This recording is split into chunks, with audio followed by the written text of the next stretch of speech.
அதை பெண் தான் செய்யணும். அது இயற்கையோட விதி, அது ஒண்ணும் செய்ய முடியாது. ஆனால் இங்கு குடும்ப கட்டுப்பாடுன்னு ஒரு விஷயம் இருக்குல்ல, அது கணவனும் மனைவியும் சேர்ந்து எடுக்கிற ஒரு முடிவு தானே. ஆனால் 97% குடும்ப கட்டுப்பாடு பெண்களுக்கு மட்டுமே நடக்குது. ஏன்னு யோசிச்சிருக்கீங்களா?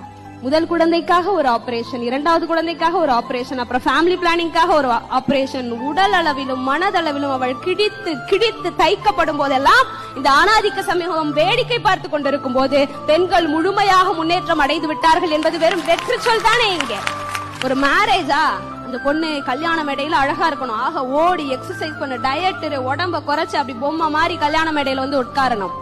இவ்வளவு பண்ணி உடம்ப குறைப்பா, கல்யாணம் முடிஞ்சு பிள்ளை பெற்ற பிறகு மறுபடியும் உடம்பு ஏறிடும், உடம்பு பருமன் ஏறிடும், திரும்ப உடம்ப குறை. ஏன்னா பெண் என்பவள் மெலிதாக அழகாக இருக்கணும், அப்பதான் அவ பெண் என்கிற அழுத்தத்தை இந்த குடும்பமும் சமூகமும் கொடுத்து கொடுத்து அதற்காகவே ஓடி ஓடி ஒரு பெண் என்பவள் ஆரோக்கியமா இருக்கணுங்கிறது யாருக்கும் தேவையில்லை, அவ அழகா இருக்கணும் என்பதுதான் இந்த சமூகம்.